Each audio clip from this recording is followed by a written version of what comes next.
नमस्कार दोस्तों, मेरे यूट्यूब चैनल के गणेश के ब्लॉग्स में आपका स्वागत है।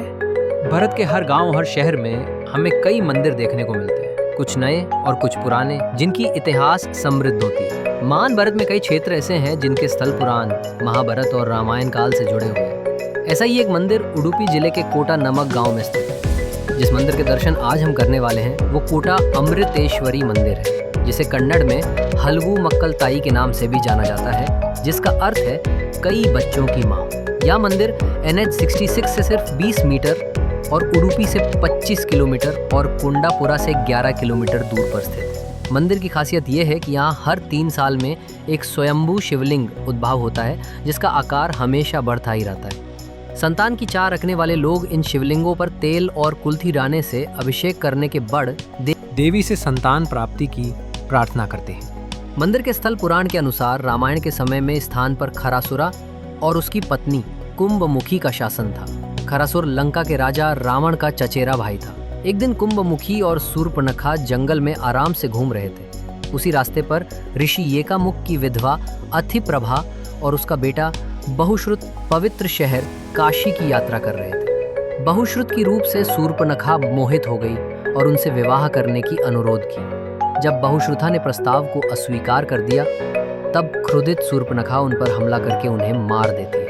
अथिप्रभा ने अपने बेटे बहुश्रुत की मृत्यु पर दुख व्यक्त किया और शूर्पणखा के बदले कुंभमुखी को यह श्राप दिया कि तुम आजीवन निशांतन ही रहोगी। दरअसल अथिप्रभा कुंभमुखी को ही शूर्पणखा समाज रही थी। इसी कारण उन्होंने कुंभमुखी को श्राप दिया।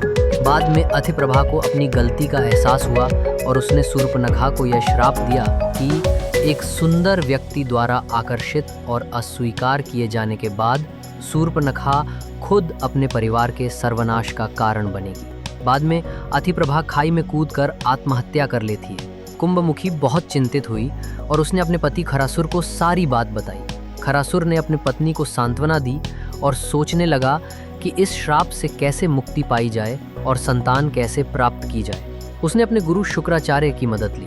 आचार्य ने उसे 1 वर्ष तक मायासुर द्वारा बनाए गए शिवलिंग की पूजा करने और इस दौरान उसकी पत्नी को माता अमृतेश्वरी की पूजा करने का सुझाव दिया। खरासुर ने शुक्रपुर में मायासुर द्वारा बनाए गए शिवलिंग की पूजा की और एक सुंदर मंदिर बनवाया। उसकी पत्नी ने माता अमृतेश्वरी की स्थापना की और सच्चे मन से पूजा करने लगी। एक दिन भगवान शिव खरासुर के सामने प्रकट हुए और उसे आशीर्वाद दिया कि वो भगवान विष्णु के अवतार रामचंद्र से युद्ध करके मुक्ति प्राप्त करेगा। उसी तरह माता अमृतेश्वरी कुंभमुखी से प्रसन्न हुई और उसे वरदान मांगने के लिए कहा। लेकिन अत्यधिक प्रसन्नता के कारण कुंभमुखी पूरी तरह भ्रमित हो गई और देवी से यह वरदान मांग ली कि उसे शाश्वत यौवन प्राप्त हो और वह अनेक बच्चों को जन्म सके। पहले तो देवी ने उसे मनवांछित वरदान दिया। माता अमृतेश्वरी ने फिर कहा कि अथिप्रभा के शाप के कारण तुम्हें संतान प्राप्ति का सौभाग्य नहीं मिल सकते, परंतु मैं तुम्हारी तपस्या से संतुष्ट हूँ। तुम्हारे बहु संतान होंगे, लेकिन वो पत्थर के शिवलिंग के रूप में स्वयं धरती से उद्भव होंगे। देवी ने कुंभमुखी को आश्वासन दिया कि वह उसी स्थान पर निवास करेंगी और बहु संतान होने के कारण उन्हें हलवू मक्कल ताई के नाम से पुकारा जाए। उस दिन से देवी अमृतेश्वरी की महिमा से उस स्थान पर शिवलिंग उगने लगे। स्थानीय भक्तों के बीच एक पुरानी परंपरा अभी भी प्रचलित है कि जब उनके परिवार में कोई बच्चा पैदा होता है तो वे देवी को सेवा अर्पित करते हैं। दूर दूर से लोग अपनी मनोकामना पूर्ति के लिए मंदिर आते हैं। मंदिर में मारिकंबा, बब्बराया, पंजुर्ली, वीरभद्र विराजमान है। देवी सभी पर अपना आशीर्वाद बनाए रखें। सर्वे जना सुखिनो भवन्तु। जय श्री राम।